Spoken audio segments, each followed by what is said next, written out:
And good morning, everyone, and welcome to National Air Event here in Kilkenny. It's a pleasure to be here with you today to discuss one of what I suppose we consider as one of the most pressing environmental and public health challenges of our time, air quality. I'm Pat Byrne, as Niamh said, Director of the Office of Radiation Protection and Environmental Monitoring, and I'm delighted to see such a strong turnout this morning from across the public sector, local authorities and environmental bodies.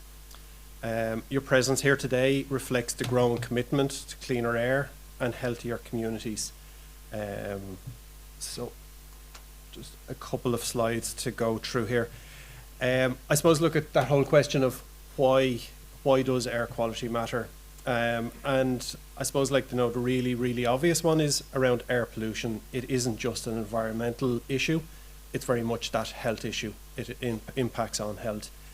Unfortunately, each year, poor air quality contributes to around 1,700 premature deaths in Ireland, and that figure across Europe is up to 250,000. So it's not an insignificant factor. I suppose in Ireland, we do have one of the highest incidence rates of asthma in the world. I suppose unfortunately that affects 1 in 10 children, 1 in 13 adults. And I suppose the reason I'm calling that out is that they're one of the vulnerable cohorts that are impacted more severely by poor air quality. And those people, they're members of our families, communities. So I suppose recent research and an increasing body of research over the last number of years shows further links between poor air quality and mental health conditions like anxiety and depression from exposure. So again, more is being learned, hence the limits are being reduced. I suppose they're not just statistics. They are, as I say, our family, communities, they are lives. And cleaner air means fewer hospital admissions, better quality of life, and healthier futures for our communities. Later today, we'll hear about the impact of air pollution on those with health conditions, and also how we can greatly improve air quality by measures. Whether that be in relation to, as Niamh identified, solid fuel heating systems or traffic car emissions.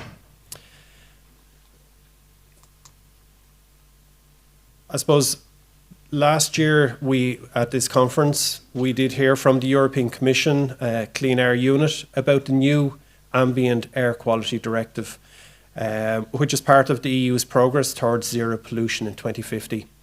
That directive was introduced in late 2024 and becomes, I suppose, a requirement from the latter part of 2026. That directive brings across much stricter standards.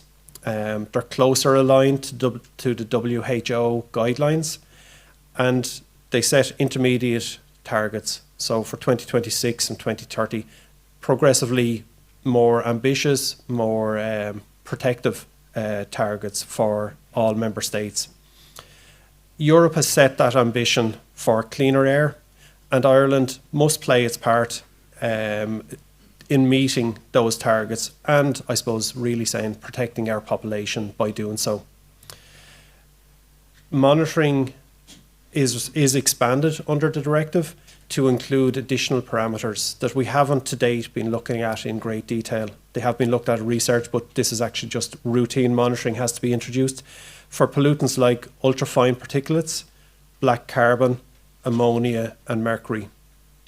And these are additional, as I say, pollutants that can impact on human health.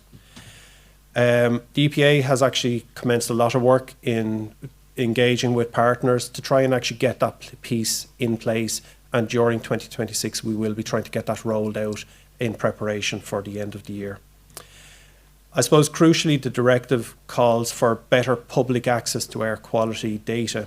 And it talks about requiring hourly updates so that people, the public, can be empowered to actually take action, to change their activities, to adapt to air quality. I suppose ourselves in Ireland, we have the benefit of the work that's been done to date in terms of a network modelling, forecasting, that information is there. And I suppose most of you will be very familiar with airquality.ie. And look, that is really the resource that we use to actually put that information out. The modelling, as I say, that's a lot of work done by us, but also with the help of local authorities and other partners that are with us on that. I suppose it could be considered a good start, bit more to do. The new expectations, I suppose we have a chance to stay ahead of many of our other member states, and that should be our ambition to do so. And we have that opportunity because of the good data we have. We already know where the greatest challenges are, and I suppose where we will have the challenge to try and actually come to meet the new standards. As Niamh mentioned, whether that be due to solid fuel burning or due to emissions from transport traffic. That really means that we can get started on preparing what is now referred to as roadmaps. And these roadmaps are plans as to how we will impact air quality to make it better, to actually improve it, to become compliant with the regulations and avoid non-compliances. As I mentioned, we already have in the EPA advanced modelling and high-resolution maps to identify those risk areas, whether it be within a town or within a city, or areas where solid fuel emissions are actually causing elevated pollutants. These are available, ready to use, and we will be supporting and continue to support local authorities in using that modelling information. There is an added ask, I suppose, for local authorities to upskill in reading those models, in using those models to inform them locally, and to adapt their plans locally. It is a shared responsibility, as I say, between ourselves and local authorities primarily, but also transport bodies and other stakeholders. And I know we actually have some of those sort of the representative groups, the likes of Irish Heart Foundation, for example, and Tasca and others who can help to get that message across as well. I suppose equally, many of the requirements, many of the changes that we will be looking for will have climate benefits as well. So there is a co-benefit aspect to it. As I say, the focus of our actions must be on those areas where we see exceedances or where we're likely to see exceedances, which will hopefully be local specific measures.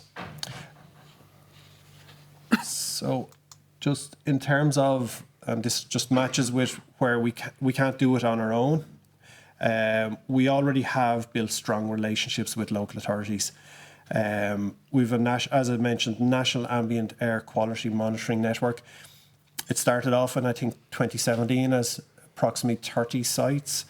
There now are 115 sites across the country continuously monitoring air quality and reporting that back onto airquality.ie.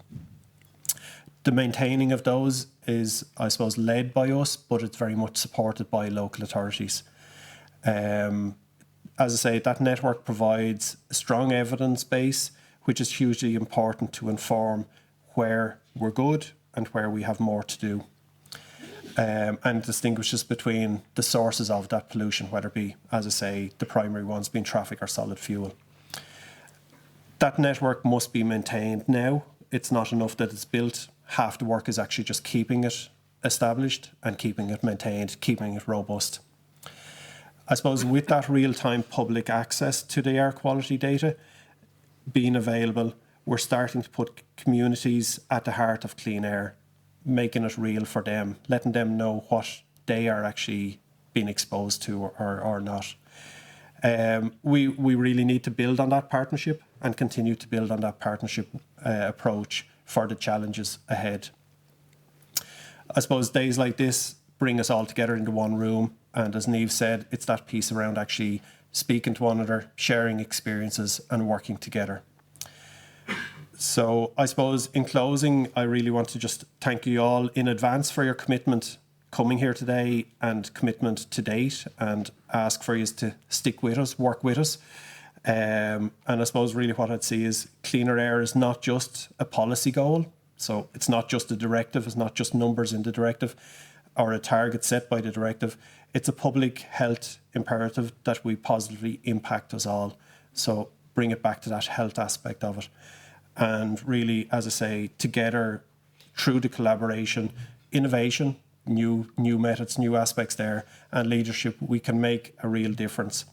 And I suppose just a call for you all to make the most of today, and let's use it as part of our journey towards a healthier air for all. So I will leave it at that, and thanks very much.